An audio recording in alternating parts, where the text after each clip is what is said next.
Hi everyone. Just pardon me before I actually go to sleep. Um, actually, I haven't really shaved, but yeah. So I just wanted to actually make this video after a while away from all this. I know that my social media feed hasn't been very active, and I also really don't have a lot of followers. So, I don't find a need to actually use it and much me recently, so I decided to use it more for like traveling and things like that, new updates in my life. And yeah, and I just wanted to actually talk a little bit more about something that just struck my head, not my head not literally, but this has struck my mind recently. And I wanted to talk about this thing concerning what I was doing last time. Those who follow my YouTube channel know that I used to do a lot of this, tarot card reading. And when I was actually doing it, I used that to actually not so much for future outcomes, but to do a kind of reading for myself and for others in terms of the present situation. But the thing is, I haven't been doing this a long time. It's like maybe for years. And I think that the story as to how I actually ended up drifting away from doing it, or even just slowly lapsing and deciding, you know what, I'm done with it. There's no need to really try doing it. It's not really so much for so-called spiritual reason or religious reasons. Although I know that, okay, in my own my own experience as a Christian. And now that I left the evangelical church for good, probably for good actually, yeah. And I decided that I'm going to actually go down the route of exploring Eastern Orthodoxy, or yeah, or if not, probably Roman Catholicism. That was one thing that actually stuck in me as went on thinking, that whole thing about tarot. Okay, in Christian circles, regardless of whether you're Catholic, is Orthodox, or even evangelical Protestant, there's always this continuous stigma towards it, that it actually is linked to some demonic power, whatever. I don't really think that is always true, but it's not so much the reason why I stopped doing it. But okay, I actually wrote down something in my social media as to why I stopped doing it. Okay, so let me read this out. And I actually came across these ideas, and I actually really realized, this is actually also something that was very close to the reason why I was able to actually recover gradually from narcissistic abuse without trying to go through any sources other than um, my own faith, counseling, psychotherapy. Okay, this is something that I read. Okay, I'll read. Okay, so I realized that after I had stopped all the tarot card reading and consulting of psychic readings years ago, that I became more responsible for my life instead of trying to blame it on external forces. And in fact, even if the external forces were to blame, I would be more proactive in taking action to stop or address it. Yeah. Even if these psychic readings and tarot readings could tell me something about the current situation or the possible future, which is potentially true, I prefer not knowing about it anyway. Because if I had known about either meaning the current, present, okay, situation, which I might not be aware of, or the possible future, it would have made me really depressed and anxious. And in that state of mind, I do not make the most logical, rational, or informed of choices. So this was something that I wrote, and I'll link this later on to why I also left evangelical Christianity. I know that this is actually a very long story, going to be a really long story as to why, I left, and I kind of realized this as well. Okay, the first thing about this tarot card reading, I used to tell a lot of my friends recently. I didn't used to tell them. I just told them recently. I stopped doing this tarot card reading because I knew that I was actually pushing myself into a corner without my knowing it. I had this tendency to think, that if this is gonna happen, it will be likely to happen. And then if I end up in a situation where I actually have, let's say, the feeling that something bad is going to happen because the cards told me that, it will happen. Okay, it became a kind of a self-fulfilling prophecy, or like a, the whole thing is called in logical thinking and even philosophy, we call this in logic, yes, we call this the Barnum effect. That people call this a self-confirming bias. Basically, that you know that if you believe in it, it will come true, not because it is true, but because you want it to come true. And subconsciously, it actually conforms very much to the placebo effect, or in some cases, the negative placebo effect, which is called the nocebo effect. I don't think that I want that kind of situation, so that's why I say I don't want to know it. Okay, and I remember that actually years ago, I'll talk about this situation. It's actually before I even got into a relationship with that last ex narcissist that I was talking about in some of my videos, not all, but and that time before it happened in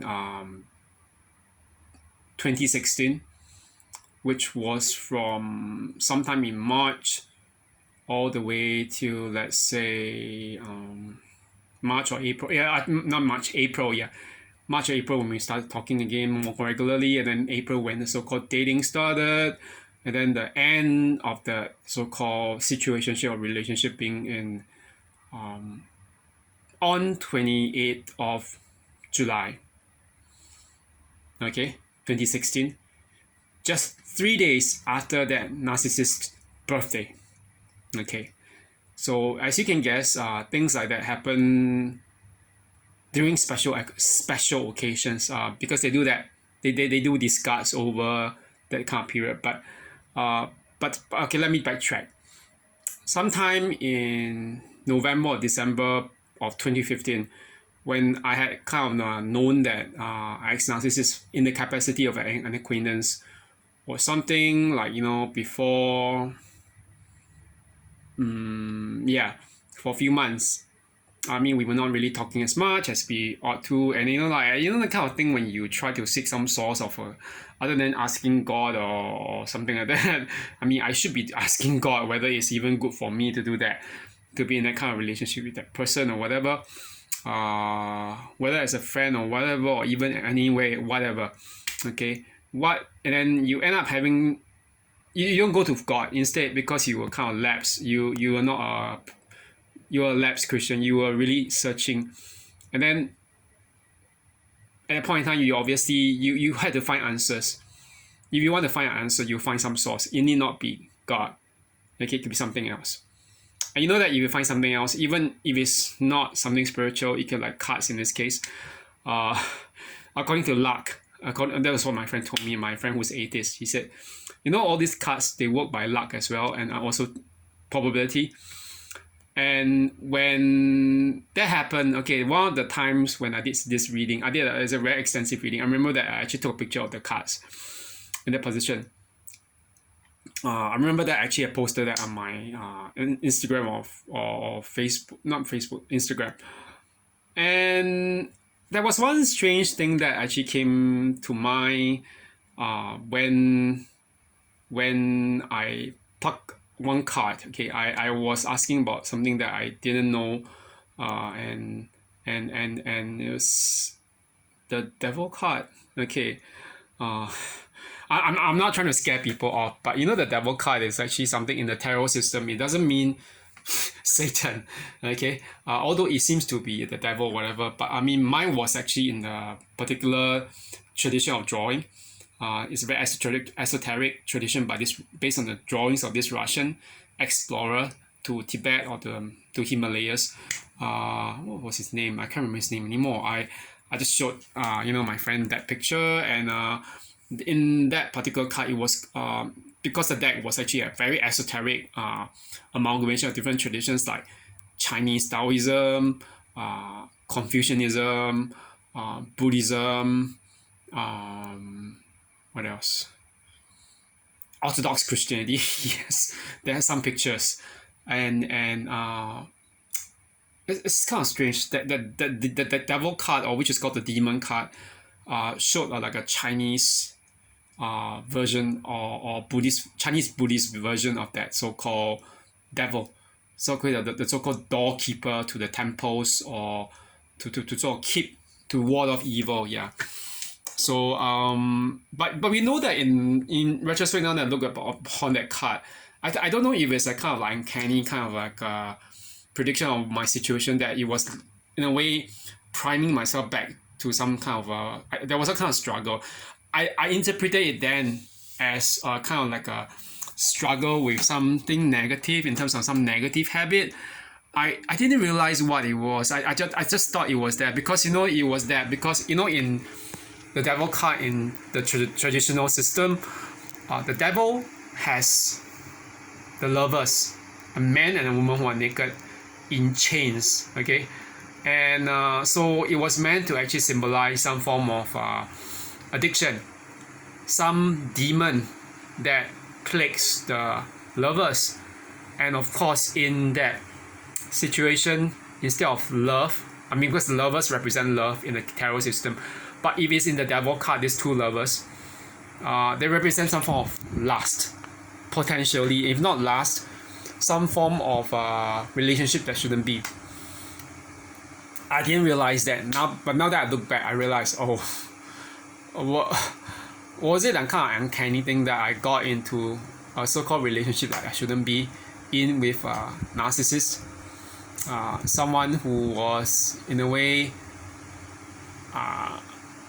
not a Christian, okay, not even really that spiritual or receptive towards my own faith, and that applies to my friends. Okay, I'm not saying that you should discriminate against people who don't believe in the same things. I mean, I have had non-Christian friends, atheist friends, or Buddhist friends, and I mean, they're fine, as long as the thing about they don't come to just discriminate against me based on my faith.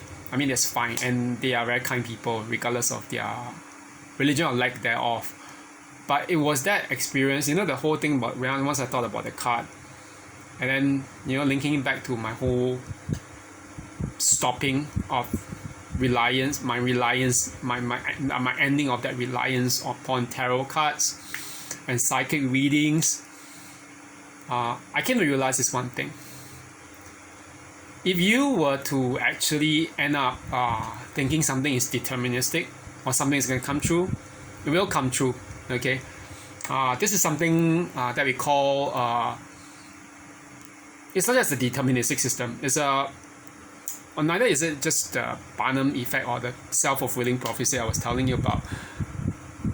It was just the idea that if you think that it's this way, you won't do anything to stop it. Okay, you will basically just you take on a form of learned helplessness. Okay, I learned helplessness. Okay, we all know what helplessness is. Okay, it's the idea that you can't do something to change a situation.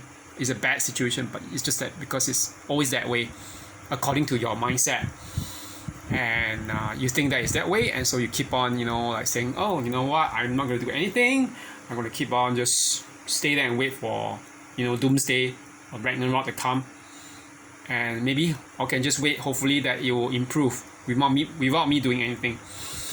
And I think it's kind of weird, because now that I can't think about it, tarot cards, and then before tarot cards, years ago when I was in my 20s, I was in this Bible Presbyterian church, Zion Bible Presbyterian Church. Okay, they say it's the most moderate among the the Bible Presbyterian churches here in Singapore, but even then, I think it's very Calvinist. And you know what Calvinist churches are? They're all about predestination. Everything's fixed before time. So it doesn't matter whether you're a good person or bad person or whatever, or whether you claim that you believe in Jesus. You could be doing everything by the end of it because God has decided you're going to go to hell. You're not elected. Jesus didn't die for you. Then what's the point? I found a kind of pattern that was a parallel between my 3 to 4 years there in the Calvinist church, the so-called Reformed church. Most Reformed churches are actually Calvinists. And it's a very dark time. It was a very dark time, now that I can't think about it. And that's why I left. I left the Reformed church. I left evangelical Christianity. I left Protestantism. I'd rather be a Catholic or an Eastern Orthodox. I kind of realized that there was something strange because there was all this parallel between Calvinism in terms of the belief in predestination, that everything is predetermined before time, and tarot card reading. There is a real difference. They are both learned helplessness. Okay, and what do I mean by learned helplessness? Okay, let me just read this thing that I wrote as well. Okay, in my social media. About learned helplessness. Okay, just let me read this in detail. Deterministic and fatalistic religious and philosophical systems of belief create the most conducive environments for learned helplessness. Okay, and what is learned helplessness? Learned helplessness is a psychological phenomenon in which someone goes through a situation which causes immense pain and distress. Okay, but when presented with choices and avenues to improve that situation, the sufferer actually does not do anything to help. Okay, and sometimes just declines these choices because of the mindset of what difference will this make anyway? None. Okay, so the thing is this: the two scientists who first coined this term, I can't remember their names anymore, but they conducted an experiment in which they divided their test subjects, meaning animals or dogs, basically dogs, into two groups. Okay, there's a control group. In a control group, the dogs were placed in a cage which they couldn't get out of, and they were administered electric shocks. So when they were administered all these shocks, they'd be jumping up and down, rattling against the cage, but they can't get out. In the second group, these dogs were administered basically electric shocks as well, and they couldn't get out of the cage as well. But the strange thing is this: inside that particular cage, in the second group, there were all this there was this one button, okay, in which when the dogs were just like rattling against the cage, jumping around, some of them actually will just press on that button, and that button will lead to the electric shock stopping. Okay, and then that's one part of the experiment. Okay, so the experiment, the first part was to actually prime the animals to accept the pain and helplessness when they can't get out. Okay, and then the second part of the experiment actually placed both groups of dogs. Okay, I think separately, in sequence on a platform. Okay, the platform was divided into one half. Okay, and one half was actually of the platform. Again, had little rods which give off electric shock. Okay, And so in the first group again, those dogs which were administered electric shocks but couldn't go, couldn't leave or everything, the cage, and couldn't even stop it, they just stayed there. They kept on, putting out with the electric shock. While in the case of the second group, the dogs which would actually, press the button to stop the shocks, actually jump across the partition that divided the platform, into the ones with electric rods and the ones without, They jump across the partition wall to their safety. What does this experiment teach us? It teaches us that actually, that sense of helplessness, it can be imparted, it can be learned, It's acquired, it's not natural to us, And the thing is this: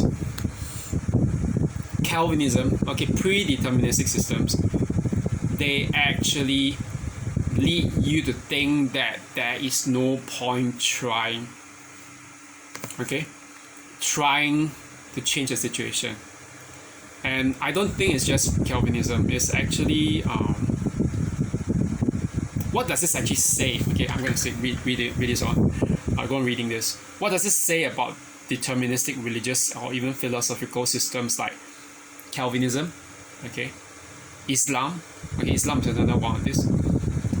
Stoicism. Stoicism is the idea that also it's a Greek philosophy that everything is fixed. Etc. Which basically stress the predetermination of everything before time.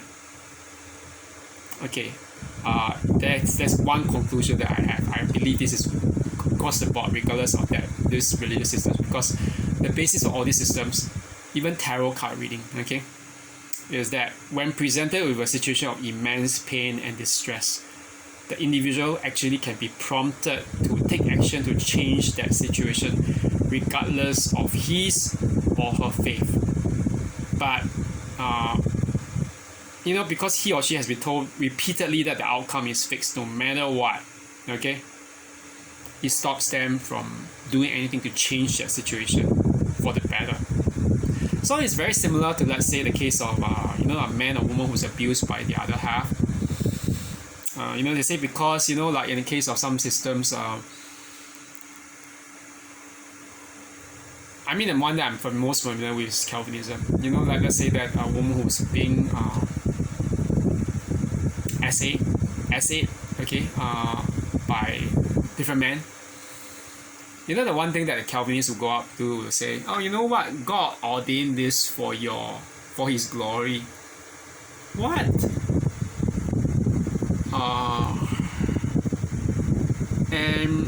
Or you're telling a man or woman who's abused by their spouse, God ordained that marriage for your good. In another way, it's telling you to suck it up, telling you that you don't have the right to actually end it, to escape from that situation.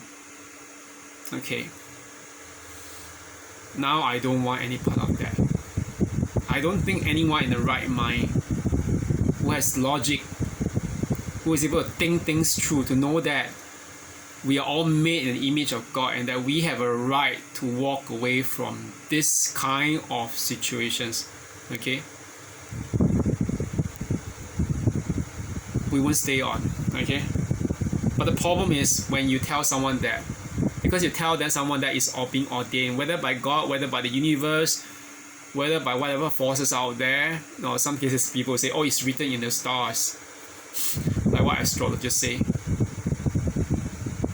You won't get out of it, You won't get out of the situation of the relationship because you believe it was actually ordained. And you even wait, in some cases, you wait for the other person to change. But it never happens.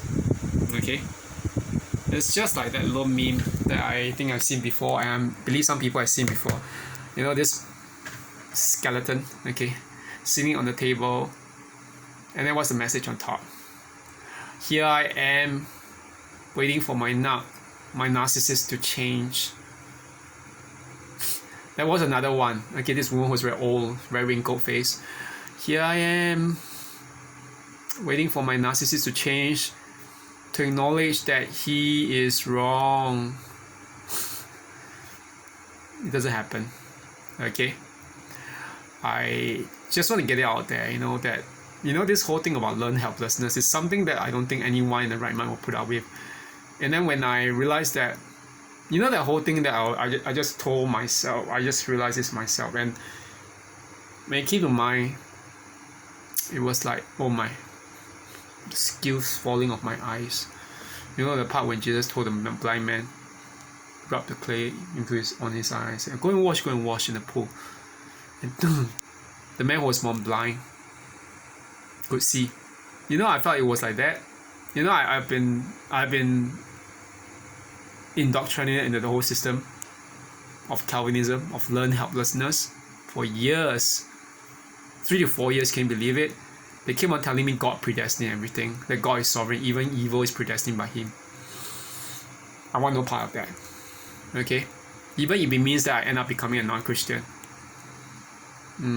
which is very unlikely, but I don't want any part of that. They can use hell to scare me, which is what they always used to do, saying that if I'm not a Calvinist, I'm damned. I don't want any part of that. I don't want any part of that narcissistic system. Okay? The abusive narcissistic system. Same as the fundamentalists. And the same with tarot. I mean, in fact, I wouldn't say tarot was actually that bad. In fact, I think the cards were kinder to me to tell me what to not to do and what to do. But I didn't want a prescriptive system. I mean, that's the one thing. People who have left. I think there's one thing with me. I realized this one thing, that when you have left a very prescriptive system behind you, a dogmatic and very prescriptive system like Calvinism, fundamentalist Christianity, and then when you come in contact with another kind of like a parallel, which is basically the tarot card reading, you realize there isn't much of a real difference actually. They are both prescriptive. I mean, one is kind of like promulgated by men and sometimes women, depending, okay, who are quite passive about that. Women are very passive about promulgating that, but they still stand by it in those churches. Or is the other case, which is like promulgated by some New Age practitioners and teachers, and sometimes by books in the online social media world. You realize there isn't really much of a difference. They are all both forms of learned helplessness. What gives? I asked myself that, do I want to end up in that kind of situation where I wait for someone to prescribe to me what I can do, when I have the power, I have the agency, I can make the decisions for myself? And I realized, I think, that was the point when all the skills fell off, and I realized, what was I into? It felt like a cult. It felt like a cult, even if it's not. And I think I deserve better. I'm going to talk about this later on with my psychologist about this, and realizing it feels really, really strangely familiar yet alien to have that kind of revelation. Then I realized again, okay, today there was one, in the Orthodox group which I was a member of on Facebook.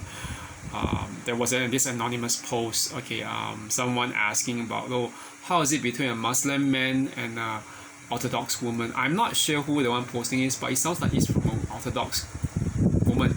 Orthodox as in Eastern Orthodox Christian woman who's contemplating marrying a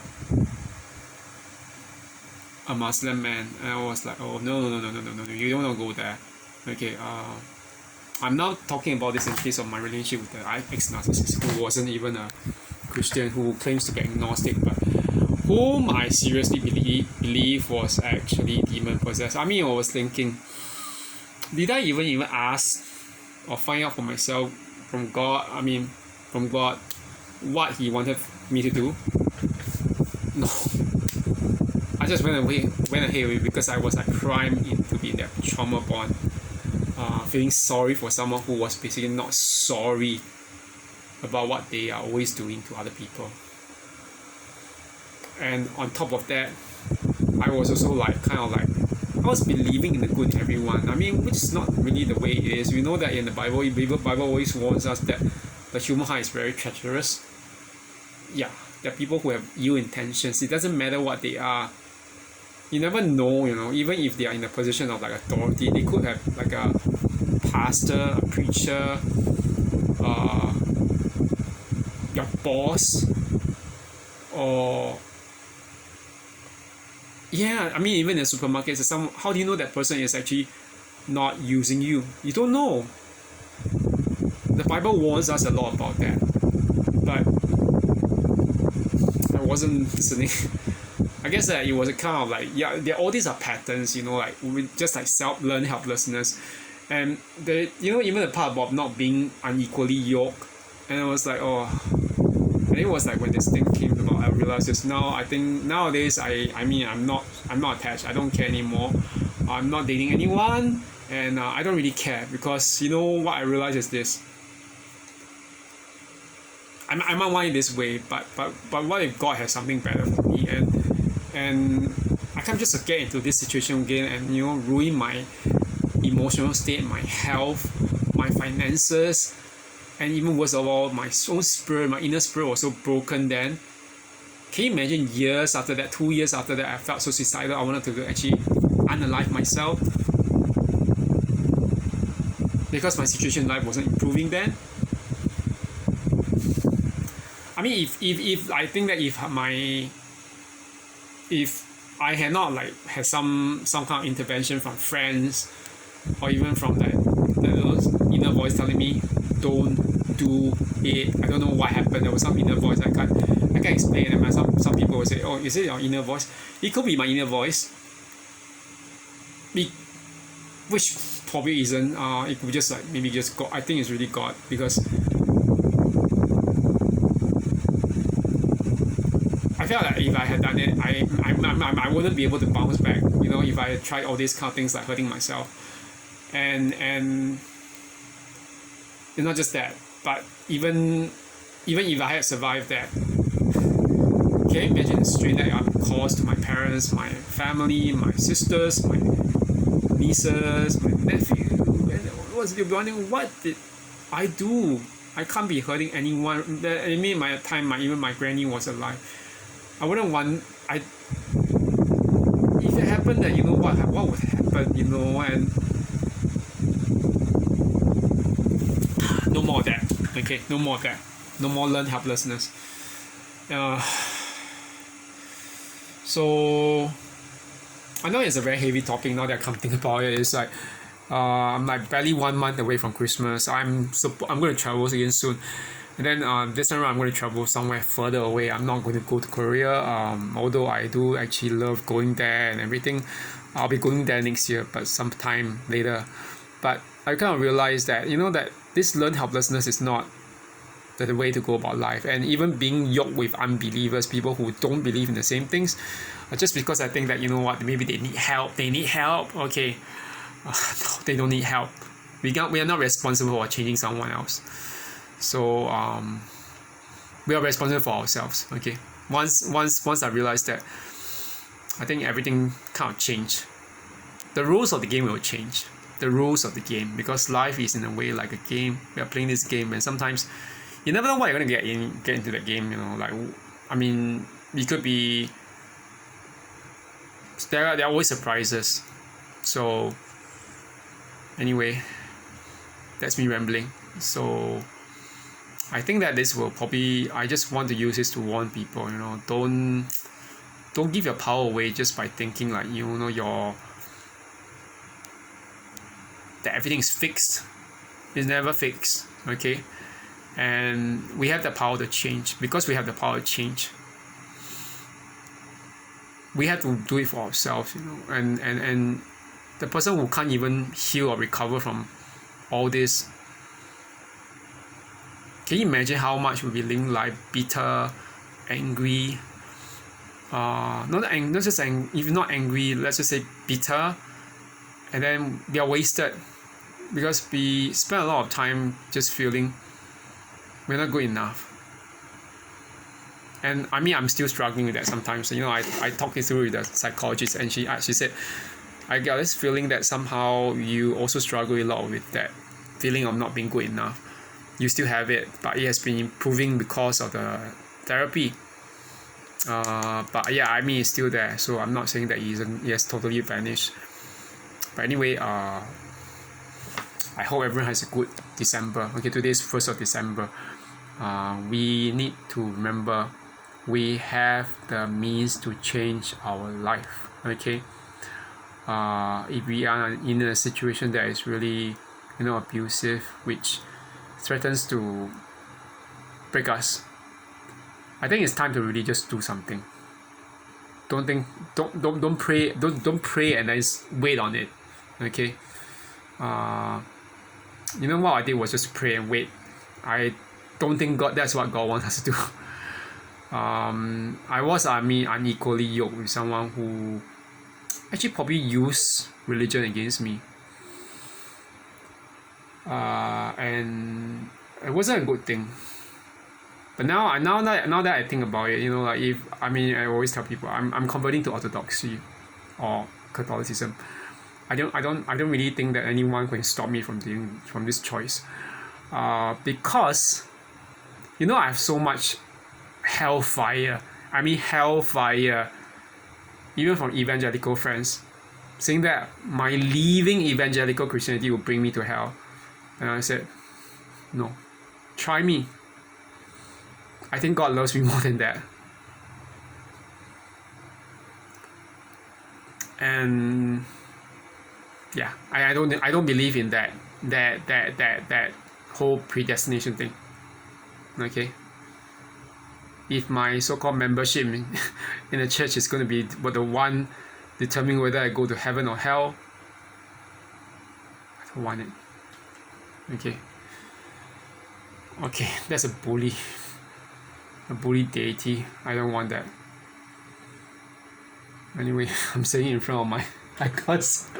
Who knows, maybe God is looking and say, okay, never mind, Kevin is just having his own struggles. But anyway,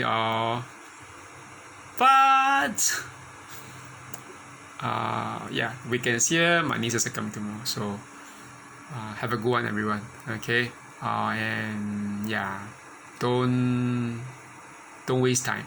Okay, it's now the time to change everything. Okay, bye bye, good night.